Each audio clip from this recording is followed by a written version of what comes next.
So let us start with next question. Question number 15th, 2016 Fire NEET. I don't know NEET or JEE, one of those. A siren emitting a sound of frequency 800 Hertz moves away from an observer towards a cliff at a speed of 15 meter per second. Then the frequency of sound that the observer hears in the echo reflected from the cliff is. Take velocity of sound in air to be 330 metre पर second. तो पहले तो question को अच्छे से समझ लो. अभी question में क्या दिया है, हमारे पास एक सायरन है. सायरन फॉर एग्जांपल एम्बुलेंस होगा, मे बी पुलिस वैन है, whatever it is. It is emitting a frequency of 800 hertz. मतलब what is real frequency? 800 hertz. And that vehicle is moving away from a stationary observer.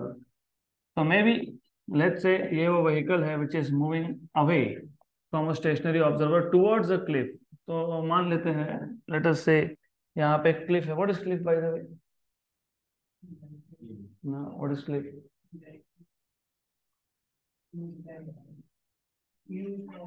Use barricade नहीं होता है cliff, but anyways. Yes. Very steep mountain इसको बोलते हो Cliff.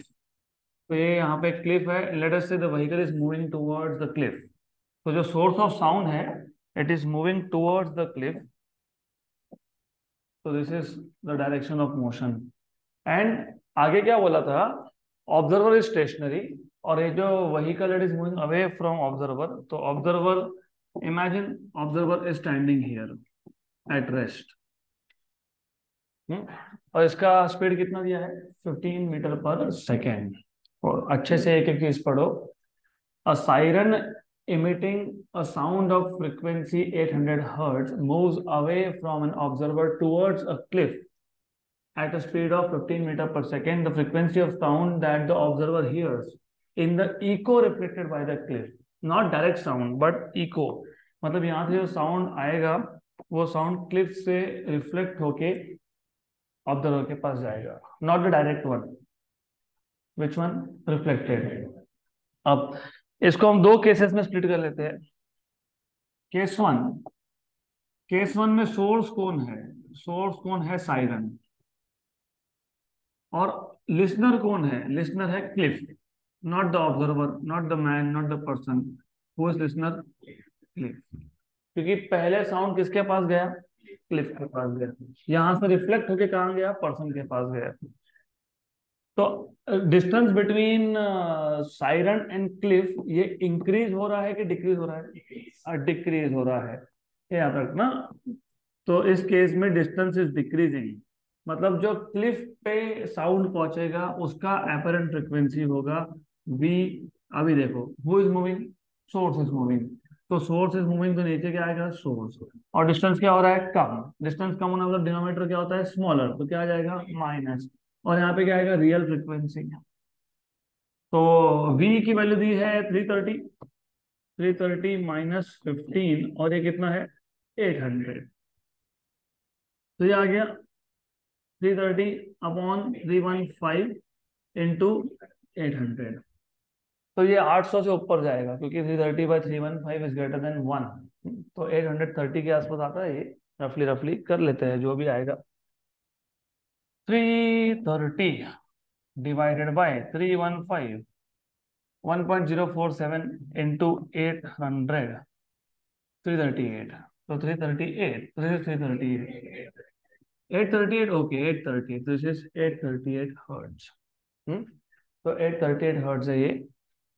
This is 838 hertz. अब second case में sound जब Cliff तक पहुंचा तो 800 हर्ट्ज का फ्रीक्वेंसी कितना हो गया? 838. क्लिफ कितना रिफ्लेक्ट करेगा? जितना उस पर पहुंचेगा. उस पर कितना पहुंचा है? 838. ऑब्जर्वर क्या है? स्टेशनरी है. क्लिफ क्या है? स्टेशनरी है. जब रिलेटिव मोशन नहीं हो तो फ्रीक्वेंसी चेंज होता है क्या? नहीं होता है. इसका मतलब जितना क्लिफ पे पहुंचा क्लिफ ने उतना ही रिफ्लेक्ट कर दिया. ना क्लिफ मूविंग है ना ऑब्जर्वर मूविंग है. तो ऑब्जर्वर को कितना सुनाई देगा? 838. तो 838 है ऑप्शन में. Option number C. हाँ, तो याद रखना. Since cliff and observer are at rest, observer are at rest. Therefore, observer will hear the same frequency. Hear the same frequency. कितना? 838. 838 hertz.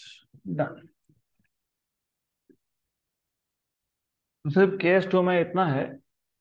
केस टू में who is listener now? Observer.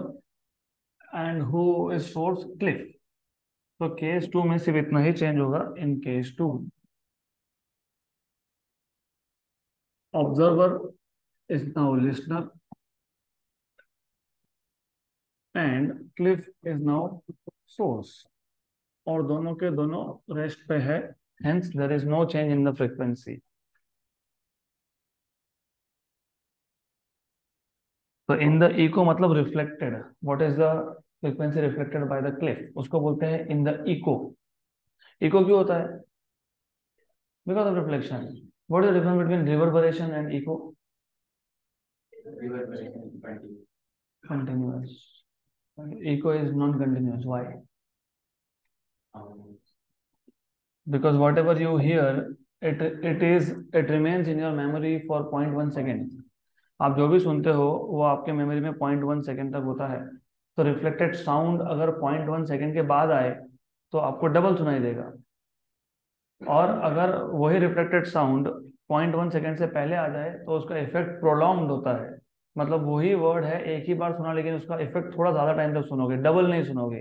Eco में double सुनते हो ना, hello hello, इसमें hello ऐसा थोड़ा सा प्रोलॉन्ग्ड होता है. That is reverberation. Next question.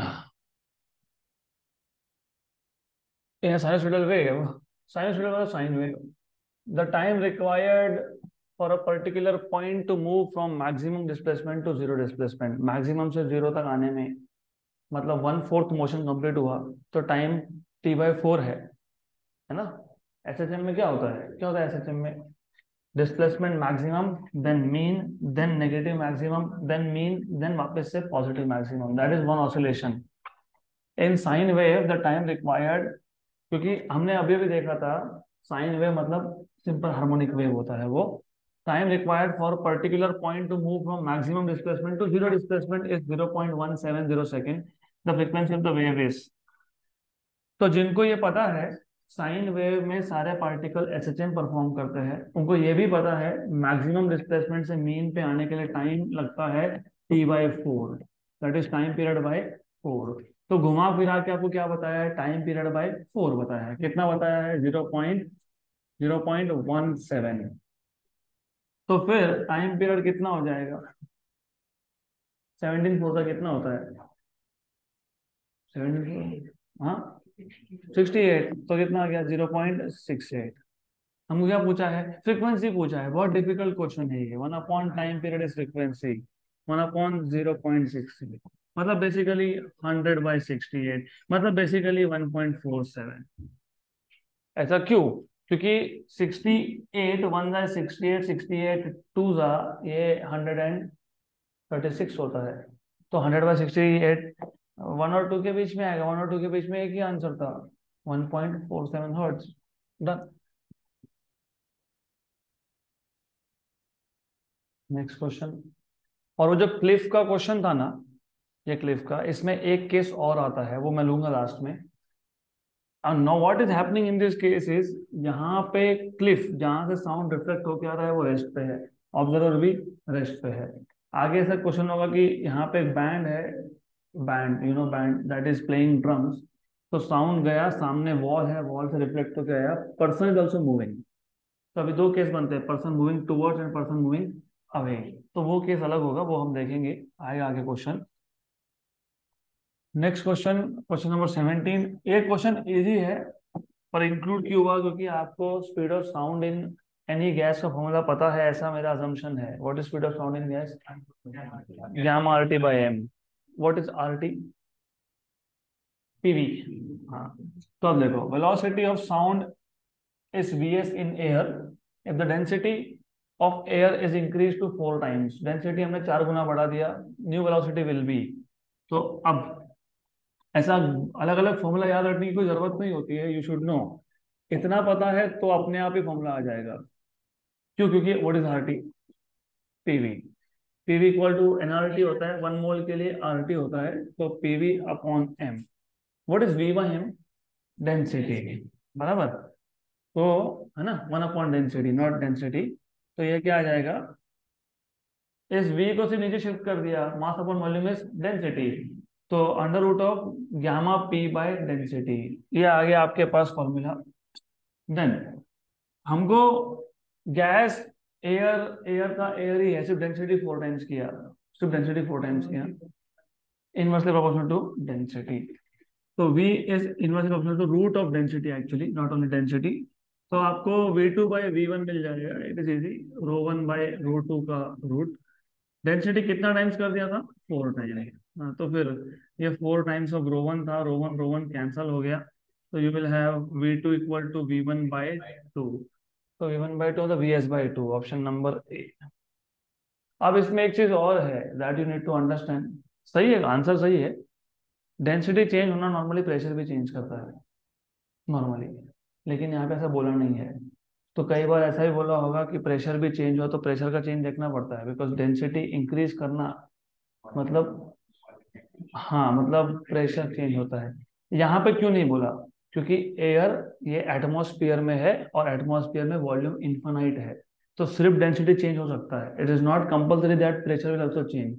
But volume अगर सेम रहा, और अगर आप प्रेशर बढ़ा रहे हो तो डेंसिटी बढ़ता है, प्रेशर कम करो तो डेंसिटी भी कम होता है, वाइस वर्सा भी होता है। अगर वॉल्यूम सेम है, डेंसिटी आप इंक्रीज करो तो pressure will increase, and if you are decreasing density, pressure will also decrease. क्योंकि वॉल्यूम जब सेम हो तो डेंसिटी बढ़ाने का मतलब नंबर ऑफ पार्टिकल्स को बढ़ाना। नंबर ऑफ पार्टिकल्स बढ़ेंगे तो कोलिजन बढ़ेंगे, प्रेशर कहाँ से आता है? कोलिजन से आता है। तो remember, if volume is constant and finite volume, उस केस में डेंसिटी इंक्रीज करना मतलब प्रेशर इंक्रीज करना, डेंसिटी डिक्रीज करना मतलब प्रेशर भी डिक्रीज करना। But in this case, since the sound is travelling through air, air मतलब atmosphere, atmosphere is like infinite volume. Next question. The fundamental frequency in an open organ pipe is equal to, ये हो गया हमारा, ये हुआ है, वापस repeat हो गया गलती से। ठीक है। क्वेश्चन नंबर 17th, उसके बाद 18th आना चाहिए। 18th is missing, let me find, नहीं तो फिर I will have to bring it somehow somewhere else. ठीक है। ओके, तो 18th कहीं ना कहीं तो होगा, इस साइड में ही होगा। Sometimes ordering just becomes change. 18th नहीं है 18th, चलो ठीक है, अगले सेट में डाल देंगे। Next question. ओके, कहाँ थे हम थे यहाँ पे। Okay, 24th। तो वो 18 19 जो है मिसिंग, वो करेंगे बाद में। This is good question. The frequency of tuning fork A and B are respectively 3% more and 2% less than frequency of fork C. Frequency of tuning fork A and B respectively are 3% more and less 2% less than C। मतलब A का frequency ये C के frequency के comparison में 3% ज्यादा है, तो +3%। वैसे डायरेक्ट लिखना चाहिए था मैंने 1.03, राइट? क्योंकि you know what is 3%, 3/100, what is 3/100? 0.03। तो Na is equal to 1.03 NC। और बी का जो फ्रीक्वेंसी है ये 2% लेस है कंपेयर टू सी, तो 0.98। मतलब NC -2% of NC. What is 2%? 2/100 मतलब 0.02। तो what is frequency of B? It is 0.98 NC. ये 2/100 हो गया, 0.02 हो गया, एक में से 0.02 गया तो 0.98। आगे क्या बोला है? when A and B are simultaneously excited, 5 beats per second are produced, then the frequency of tuning fork A in hertz is। तो जब आप A और B को साथ में वाइब्रेट करवाते हो तो यू हियर 5 बीट्स, मतलब Na minus N B equal to 5। तो Na minus N B equal to 5, लेकिन Na क्या है? 1.03 NC। माइनस एन बी क्या है, 0.98 NC = 5। ये कितना आ गया, 0.05 NC = 5, मतलब कितना आ गया पता है, 100। तो what is N C, N C is 100 hertz. आपको क्या पूछा था, एन ए, बराबर। तो व्हाट इज एन ए, 103, क्योंकि it is 1.03 times of N C, मतलब it is 103, simple.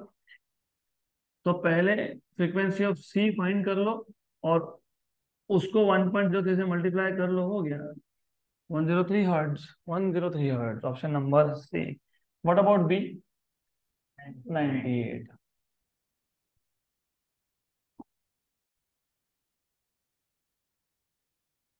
Next question. These kind of questions are expected for JEE NEET level. JEE mains तक भी आते हैं क्वेश्चन, तो इजी है। Next question, again an easy question. The tension in piano wire is 10 Newton. What should be the tension in the wire to produce note of double frequency? This is a joke. What is frequency and tension का proportionality? फटाफट बताओ। Direct rational root of T है, तो N square is proportional to T. आपको क्या पूछा है, what should be the tension, मतलब टी टू पूछा है, तो T two by T one equal to N two by N one का square.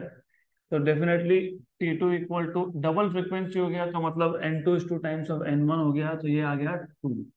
N two by N one कितना है, 2 है, क्योंकि फ्रीक्वेंसी क्या हो गया, डबल हो गया।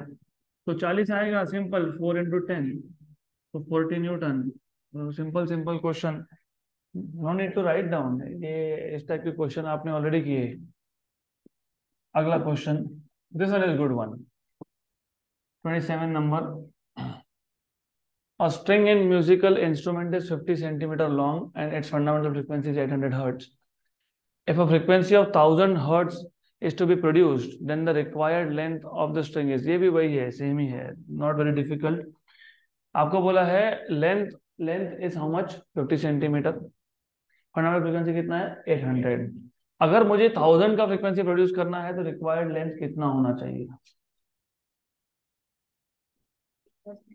Inversely proportional. लेकिन डू यू रिमेम्बर, ऐसे केसेस में N L equal to constant बताया था मैंने। हाँ, इनवर्सली प्रोपोर्शनल इसलिए क्या आया, N L equal to constant, तो N one L one equal to N two L two, तो L two equal to N one by N two into L one. N one कितना है, 800 है, ये कितना है, 1000 है, लेंथ कितना है, 50 है, सिंपल। ये गए गए, वन जा और फाइव जा, तो कितना, 40 सेंटीमीटर लेंथ होना चाहिए, 40 सेंटीमीटर लेंथ है, option number C, done. 27 number. तो नेक्स्ट टाइम से फिर ऐसे क्वेश्चन ओरली सॉल्व करने हैं, we will not spend time on doing such questions. Next question, ये ठीक ठाक है। An organ pipe is closed at one end, जैसे ही वन एंड सुनोगे तो डायरेक्टली याद आना चाहिए N, 3N, 5N, 7N, 9N, 11N, etcetera etcetera.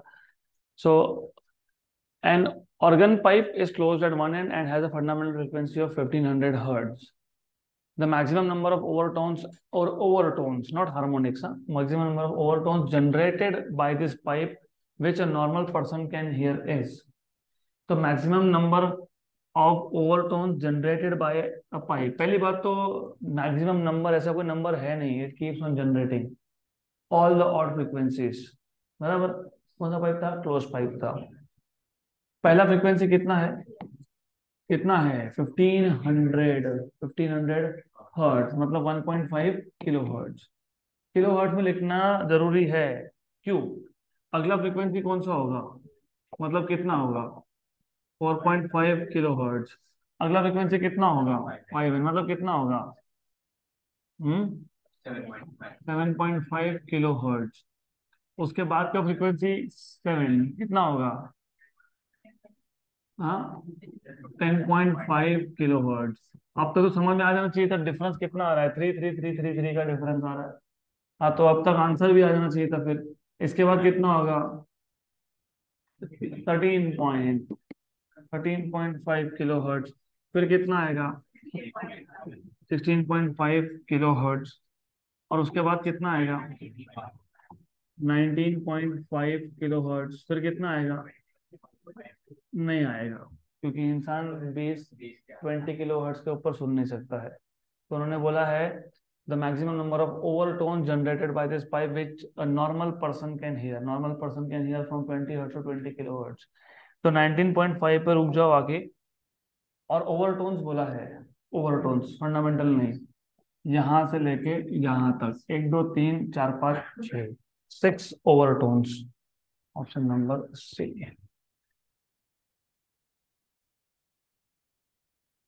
Next question correct है ना, ऑडिबल रेंज 20 किलोहर्ट्ज तक ही होता है।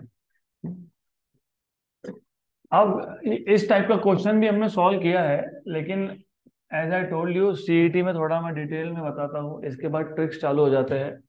Two vibrating strings of the same material मतलब रो कांस्टेंट, स्मॉल एम नहीं, वॉल्यूम डेंसिटी कांस्टेंट है, mass per unit length constant नहीं है, उस केस में आपके पास फॉर्मूला आता है n equal to 1/2 under root of T upon pi R square रो।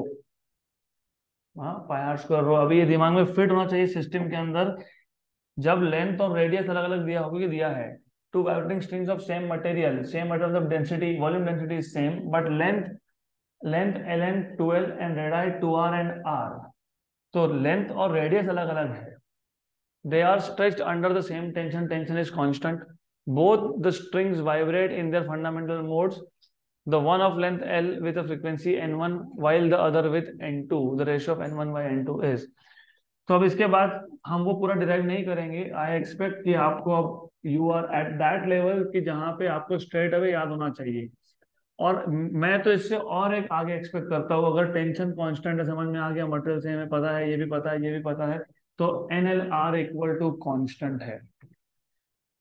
वहां पे एन एल कॉन्स्टेंट है, यहाँ पे एन एल आर कॉन्स्टेंट है, क्योंकि ये आर स्क्वायर का रूट होगा ना, तो क्या बचेगा आर, आर और एल, ये कहाँ गया, वहां गया। राइट हैंड साइड में क्या है, सब कांस्टेंट है, तो एन एल आर कॉन्स्टेंट है।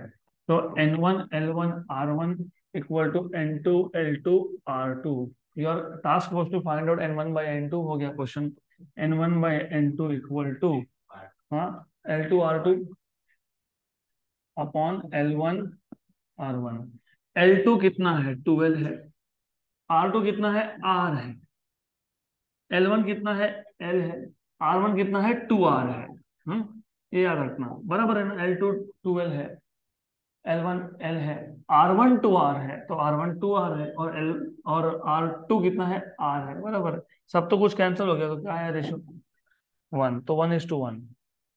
Okay, option number D done.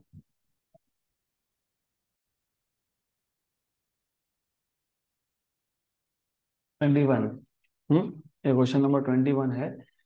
अभी सीक्वेंस क्यों चेंज हो रहा है, बिकॉज सेट चेंज हो रहा है, तो सीक्वेंस चेंज होगा, do not worry. Next question 22। तो ये बहुत अलग अलग सेट से मैंने क्वेश्चन उठाए, मिक्स किया है, तो सेट चेंज होगा। एक सेट में से 4 5 क्वेश्चन, अगले में से 5 6 question, so on so fourth. और 20 centimetre long string, length is 20 centimetre, having a mass of 1 ग्राम, 1 ग्राम मास है, लेंथ आपको दे दिया 20, तो मास पर यूनिट हो गया 1/20। Length is 20 centimetre, mass is 1 ग्राम, तो मास per unit length is 1/20 gram per centimetre. उसको तुम किलोग्राम पर मीटर में कन्वर्ट कर लेना बाद में। The tension in the string is 0.5 Newton. The string is set into vibration using external vibrator of frequency 100 hertz. Find the separation in centimetre, in centimetre, very good, between the successive nodes on the string, between the successive nodes on the string. What is the distance between successive nodes on the string? λ/2। अब problem यह है कि अगर first mode of vibration होता तो length length is equal to λ/2, क्योंकि first mode of vibration में एक ही लूप बनता है ना। In first mode of vibration you have just one loop, तो length will become λ/2। But when you talk about higher modes, तो length is lambda, even higher mode length is 3 λ/2, even higher mode length is 2 λ। तो सबसे पहले यहाँ पे हमारे लिए question ये है कि मोड ऑफ वाइब्रेशन कौन सा है, जब तक वो नहीं पता तब तक आप सॉल्व नहीं कर सकते हो। तो इन सच क्वेश्चंस पहला काम होता है to find out what is the mode of vibration, fundamental mode में है कि सेकंड हार्मोनिक है कि थर्ड हार्मोनिक है कि फोर्थ हार्मोनिक है, कौन सा हार्मोनिक है। इसके लिए भी मैंने आपको एक चीज बताई थी मैंने अगर आपको पूछा फंडामेंटल का फ्रीक्वेंसी बताओ, तो आप बोलोगे 1/12 root of T/m, absolutely correct, nothing wrong. मैंने अगर पूछा कि फर्स्ट ऑर्डर बताओ, तो आप बोलोगे 2n, मतलब यहाँ पे क्या आ जाएगा, 2, है ना। अगर मैंने पूछा NP/O, तो ओवरटोन हो जाएगा, समझ गए। हाँ, वो ओवरटोन है, ये मोड्स है। ओवरटोन एक आगे चलता है। मैंने अगर आपको पूछा कि तीसरा फ्रीक्वेंसी बताओ, मतलब थर्ड हार्मोनिक, मतलब second overtone, second overtone is third harmonic. हाँ, तो फिर यहाँ पे आप बोलोगे 3। मैंने अगर आपको पूछा मुझे पीथ मोड बताओ, पीथ मोड बताओ, तो पी, बराबर, यहाँ तक clear. Now the thing is, ये जो पी है it is also equal to number of loops. पहला मोड है तो लूप भी एक है, दूसरा मोड है तो लूप दो है, तीसरा है तो तीन है। तो अगर आपको पी की वैल्यू मिल जाती है, तो आपको समझ में आ जाएगा कि लूप कितने हैं। अगर एक लूप है तो लेंथ इक्वल टू λ/2, दो लूप है तो लेंथ इक्वल टू लैम्बडा, तीन लूप है तो length equal to 3 λ/2, etcetera etcetera. तो अब हमको पूछा था distance between successive nodes. Successive nodes के लिए हमको पता होना चाहिए कितने लूप। तो पहले एक काम करो, पी की वैल्यू फाइंड करो। ये जो एक्सटर्नल वाइब्रेटर था उसकी फ्रीक्वेंसी कितनी थी, 100। फंडामेंटल नहीं है वो फंडामेंटल नहीं है। The string is set into vibration using an external vibrator. तो जो भी एक्सटर्नल वाइब्रेटर की फ्रीक्वेंसी है वो फ्रीक्वेंसी है इसकी वाइब्रेशन की। This is not fundamental frequency, do not confuse this with fundamental frequency. अगर आप इसको फंडामेंटल मानते हो तो फिर आंसर ही सॉल्व नहीं होगा आपका। तो यहाँ पे 1 लिख दोगे आप, 1 लिख दोगे तो हो गया। आप बोल रहे हो एक लूप बन गया, एक लूप बन गया, तो फिर जितना लेंथ है उतना ही λ/2 है। तो आंसर कितना आ जाएगा फिर, 20। तो 20 तो है ही नहीं ऑप्शन में। है क्या, नहीं। P/2L, what is 2L, 20 centimetre है, I know it is centimetre. तो इसको कन्वर्ट कर लेता हूँ 10⁻²। टेंशन कितना था, 0.5। Mass per unit length, small m, 1/20, 1/20 gram per centimetre है। 1 ग्राम में 10⁻³ किलोग्राम और 10⁻² मीटर। यहाँ तक क्लियर, पक्का पक्का क्लियर। तो अच्छा है ना, क्यों अच्छा है पता है, ये ऊपर जाएगा 10⁻³ बन जाएगा, नीचे 10⁻³ है, ये ऊपर जाएगा 100 बन जाएगा, 100 का रूट कितना है, 10 है। ओके, ये जो है, नहीं, 4 × 10⁻⁻1।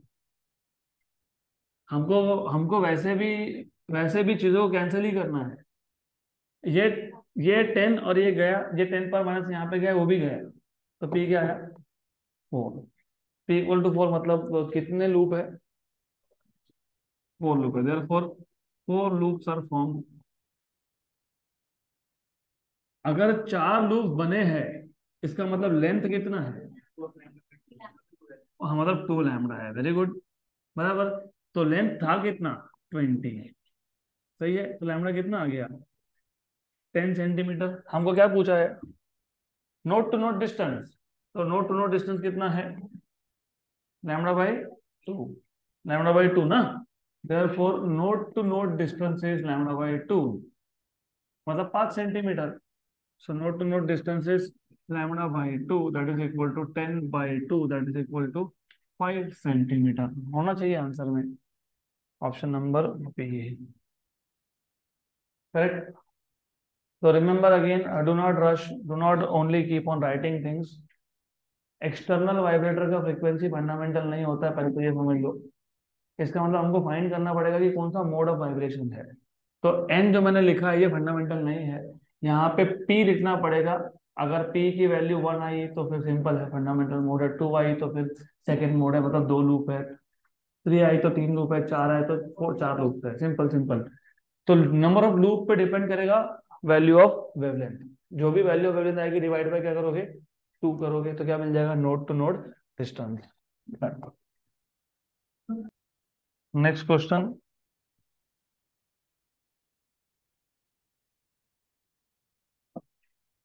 अब अगर याद होगा तो इस टाइप का क्वेश्चन हमने सॉल्व किया हुआ है। सिर्फ सिर्फ चेंज क्या है, notations.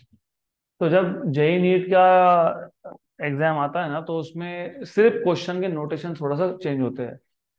The equation of wave on a string of linear mass density 0.4 kilogram per metre, मतलब स्मॉल एल एम की वैल्यू दी है, इज गिवन बाय, तो equation of wave is given by y equal to 0.02 m, इसका मतलब ये बता रहे हैं आपको ये मीटर में है।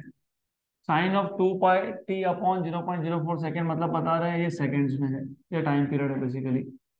x अपॉन 0.50 मीटर, मतलब ये मीटर में है, मतलब ये वेवलेंथ है, क्योंकि अगर इक्वेशन याद होगा तो 2 पाई एन टी, एन मतलब 1 अपॉन टाइम पीरियड, तो T by capital T minus X by lambda, मतलब ये एम्पलीट्यूड था, मतलब ये टाइम पीरियड है। और ये आपको क्या पूछा है, tension in the string, tension in the string. तो स्पीड, स्पीड क्या होता है, speed under root of T by M. तो squaring on both side, V square equal to T by M, आपको क्या पूछा था, टेंशन, तो T equal to M V square.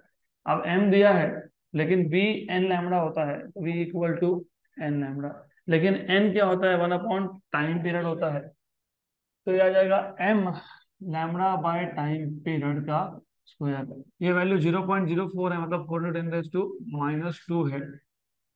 And what is wavelength 0.5, what is time period 0.04, 0.04 इसका square, simple है। How much is this, हाँ, what is 5/4, 1.25, और ये कितना है, 12.5 है, 12.5 है ना। नहीं तो फिर 5 × 10⁻⁻1, 4 × 10⁻², इसका स्क्वायर ज्यादा इजी होगा, फिर ये ऊपर जाएगा तो ये बन जाएगा +2, तो 50/4 कितना, कितना 50/4, मतलब 5 × 10/4, स्क्वायर करना है ना, 2 × 5 व्हाट इज 5 × 5, 25, व्हाट इज 25 का स्क्वायर, 625, 625, और नीचे कितना आ गया, 4 हो गया कैंसर, तो आंसर कितना है, 6.25 Newton, option number A.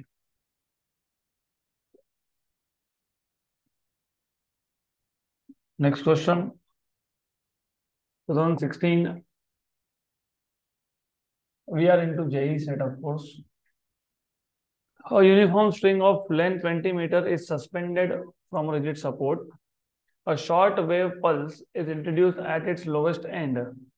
It starts moving up the string. The time taken to reach the support is. वैसे इसके दो पॉसिबल सॉल्यूशन है, मैं पहले एक बताऊंगा फिर बाद में दूसरा देखेंगे। हमारे पास एक रिजिड सपोर्ट है, रिजिड सपोर्ट को एक स्ट्रिंग लगा दिया, और इसके लोअर एंड पे एक शॉर्ट वेव पल्स इंट्रोड्यूस कर दिया, तो शॉर्ट वेव पल्स इंट्रोड्यूस किया और ये ऊपर ट्रेवल कर रहा है, और आपको पूछा है what is the time taken to reach the support, support point तक पहुंचने के लिए टाइम कितना लगेगा, that is what they are asking you. Let us say length is L, length of the string is L, तो time taken by this wave, by this wave to reach the support कैसे find करोगे, length दिया है आपको, G की value दी है, तो what will be your approach. Remember, इसके दो आंसर आ सकते हैं, क्यों दो आ सकते हैं, थोड़ा सोचो। क्वेश्चन में कहीं भी नहीं बोला कि ये जो वेव है ये कांस्टेंट स्पीड से जा रहा है या फिर ये एक्सीलरेटेड है। हाँ, सी आ सकता है, बी भी आ सकता है। सी तब आएगा अगर आप इसको कांस्टेंट स्पीड लेते हो, और बी तब आएगा जब इसको आप एक्सीलरेटेड मोशन लेते हो। दे शुड मेंशन ये जो वेव है is it travelling with constant speed और नॉट। तो देखते हैं अभी possibility 1, what is speed under root of T by M, what is tension M G, what is small M, M by L, M M हो गया, तो v equal to root of G L, squaring on both side, तो v square equal to G L. वैसे हमको square ठीक है कर लिया तो कर लिया, क्या क्या दिया था हमको, लेंथ दिया था, g की वैल्यू दी है, तो यहाँ से तो आपको v स्क्वायर मिल जाएगा। फिर क्या करोगे,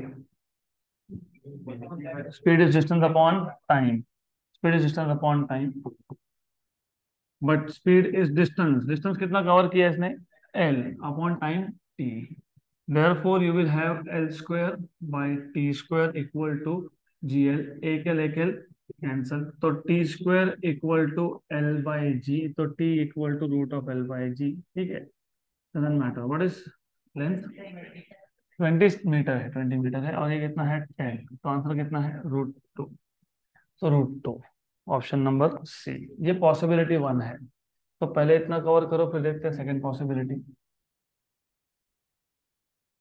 तो अभी यहाँ पे आंसर थोड़ा सा कंफ्यूजिंग रहने वाला है, क्योंकि उन्होंने नहीं बोला if the wave is travelling with constant speed और if it is accelerating. If you say constant speed, this is what you expect, और अगर एक्सेलरेटेड है तो there is possibility 2 also.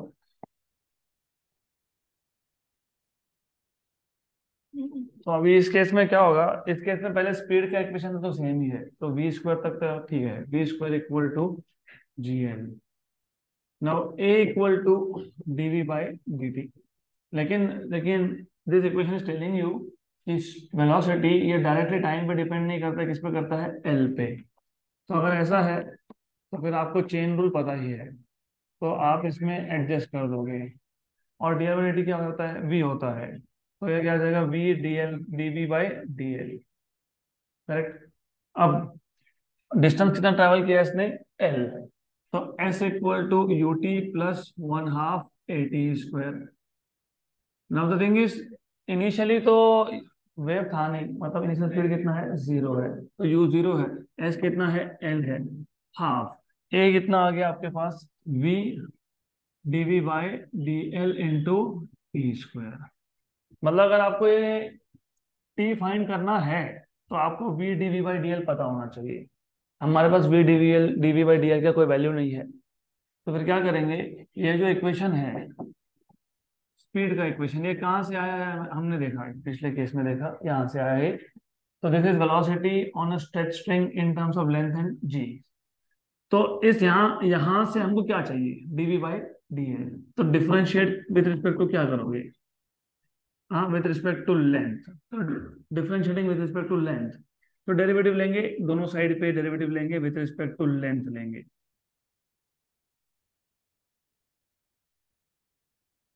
What is derivative of V square, 2v dv by D L, 2v dv by D L equal to G constant, है ना, dl by D L, ठीक है।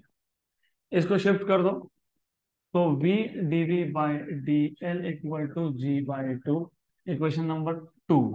ये equation number 2 equation number 1 में substitute कर दो। Therefore from equation number 1 and 2, left hand side का L equal to half v dv by D L कितना आया, g बाई टू, और क्या आ गया, टी स्क्वायर। तो टी स्क्वायर इक्वल टू क्या आ गया, 4l/g ना, 4l/g, तो यू हैव 4l/g, तो t will be equal to under root of 4l/g, मतलब 2, ये तो तुमने फाइंड किया अभी, अभी तो फाइंड किया √2, तो आंसर क्या आएगा, 2√2 सेकेंड।